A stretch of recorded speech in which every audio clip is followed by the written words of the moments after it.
Russia's economy is in real trouble and they can't hold on for much longer before full-on economic collapse takes place. Russia would like the world to believe that everything is going really well and they are stronger since the invasion of Ukraine.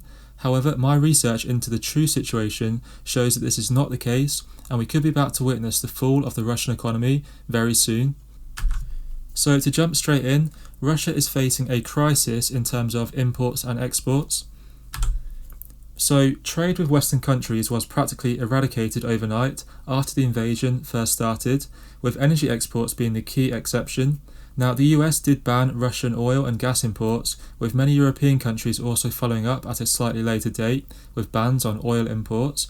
Now, it's coming up to around 6 months now since these bans were first put in place, and Russia is now really starting to suffer from a lack of demand for their oil, leading to a significant surplus in supply starting to build up. Now, China and India have picked up a portion of the surplus oil from Russia. However, this has only made up some of the lost demand from Western countries. And also, China and India are very aware that Russia has lost most Western countries as customers, and so therefore they have an excess in supply of oil that they need to get rid of. And because of this, China and India are demanding a discount, and so the price they are paying per barrel of Russian oil is around 30% lower than the general market price. When it comes to natural gas exports, Russia is in a pretty good position right now, as many European countries are heavily reliant on Russian natural gas. Large parts of their economies have been built on the constant supply of cheap energy, which Russian natural gas is partly responsible for, and as a result of Europe's high dependency on Russian natural gas, Russia has been able to hike prices and also limit supply, raking in a lot of money, selling at sky-high prices, while also sending shockwaves through Europe. Things are changing though, and European countries are scrambling to pivot away from their dependency on Russia for energy, and instead becoming more self-sufficient through producing more renewable energy, building facilities for nuclear energy, and also working out long-term plans to source natural gas from other countries. Now, this is going to take several years to fully transition away from Russian gas. However, Russia is about to lose a large proportion of their existing demand, as well as the leverage that they once held over the European energy market. And it's not like Russia will be able to offset this future loss in demand for their gas from the European countries with increased demand from countries like China and India, because natural gas is a lot more difficult to transport compared to oil, and it usually requires large pipelines that take billions of dollars to build. So this sort of infrastructure is just simply not available and not set up to allow large exports to these Asian countries. And so therefore Russia is facing a very real possibility of having nobody to actually sell their gas to. The loss of ability to import foreign goods is also hurting Russia's economy, and is particularly hurting some industries more than others, like electronic items and transportation. Now, the absence of certain parts and components that were normally imported means that certain Russian machinery and equipment cannot be made and is hurting the Russian economy because of this. Now, Russia is having to actually come up with substitute imports, or more often, just making these missing parts themselves in their own country.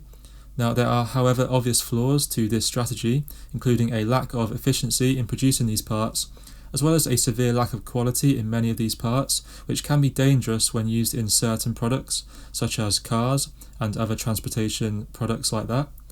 So a lot of oil extraction machinery is also imported from the West, or at least uses some imported parts, and so therefore the cost of producing Russian oil is set to increase over the coming years, with machinery becoming more costly to buy and maintain. So moving on, Russia is experiencing a mass exodus as well as severe financial trouble coming up. So many of the largest and most powerful global companies stopped operating in Russia, or have at least limited the business that they carry out in Russia. And the list of these companies that are part of the exodus is hitting Russia across every major sector of the economy, including consumer goods, finance, food and drink, and tech, just to name a few. So the list of companies part of this mass exodus does include Apple, Google, MasterCard, Visa, McDonald's, Netflix, Nike, and IKEA, just to name a handful. And as you can tell, many people in Russia used to use these companies and use their products and services, so this is a big hit on them.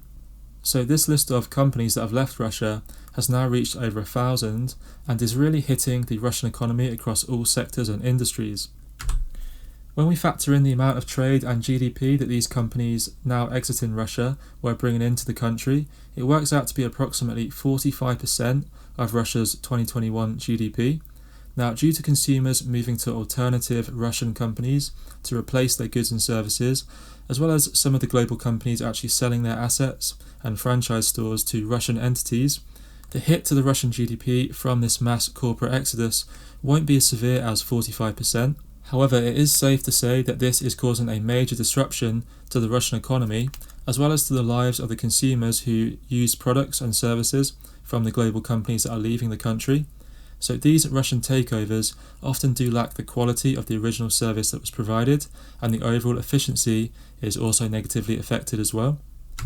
Russia is now also starting to experience a brain drain in which many of the country's most intelligent and highly educated citizens are leaving the country and moving to other places in the world. Because of the import problem that Russia is now experiencing, where there is a shortage of many crucial components and long delays to wait to get certain items in the country, the quality of life for Russian citizens has declined significantly. And when you can't buy a refrigerator or a dishwasher because there is a lack of semiconductors available to produce new ones, or you can no longer work at your job manufacturing these items because there are not enough materials going around to do the job, this makes people very unhappy in their lives.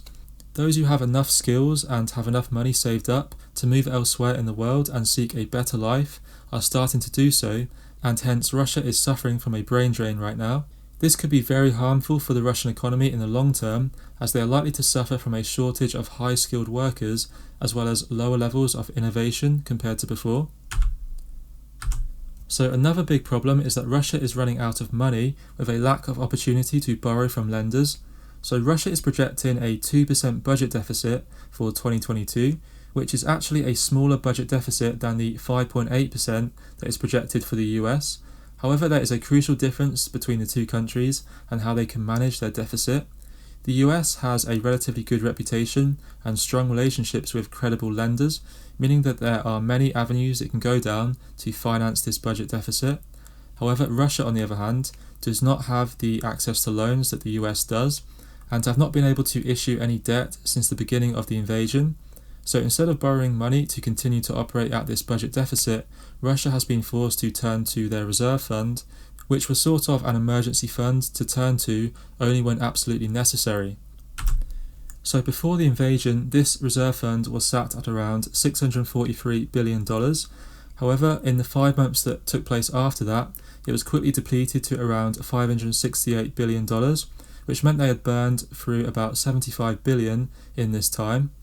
Now, this remaining $568 billion is not entirely accessible to Russia right now, as $300 billion is being stored with Western banks and have since been frozen out of this, blocking Russia from accessing this money. So this therefore has reduced the actual accessible reserve to around $268 billion, a rather concerning amount for Russia when you think about how they have spent $75 billion in just 5 months.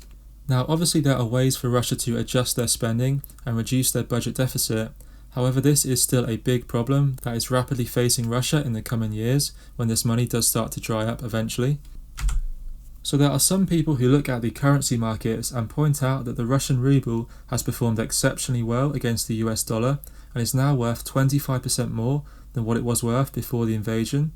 So while an appreciating currency is definitely a factor into analysing how strong an economy is performing, we know that this data is both manipulated by Russia as well as being extremely skewed in favour of the Russian ruble. So Putin was quick to implement a rule to stop Russian people from selling rubles in exchange for US dollars, hence completely halting the supply of rubles entering the market from Russian holders of the currency. And as with any other type of market, if you completely pull the plug on new supply coming onto the market, then you're going to see the price for this asset increase, and that's even if demand for the asset does drop significantly as well. So because of this intervention from Putin, we have no way of knowing just how much damage the ruble would have suffered in a completely free currency market. However, in my personal opinion, Putin is only stalling for time and is prolonging the inevitable, where eventually we are likely to see the value of the ruble absolutely plummet when restrictions on selling are lifted. So that is all for today's video, guys. I hope this video did provide you with some useful insights into the situation that's going on in Russia right now. Putin certainly does like to make the West believe that Russia is as strong as ever and that they have been successful with their invasion in terms of economic growth and all the other aspects of how you judge success for a country. But when you dive deeper into what is actually taking place in Russia and how they're actually faring since the invasion took place, it's certainly enlightening to see that they're actually not doing as well as they like to let off, and they could be facing severe economic troubles coming up with potential of a full-on economic collapse. With that being said though, guys, this video is purely based on my own thoughts and opinions, based on my own research. This video is not financial advice and I'm not a financial advisor. It is for purely entertainment purposes only. But with that being said, please remember to leave a like if you did enjoy the video. That does help out a lot. Also drop me a comment as well. Let me know what your thoughts are on the current situation with the economy in Russia. And also be sure to subscribe as well if you want to see similar videos to this in the future. But apart from that, guys, thanks a lot for watching.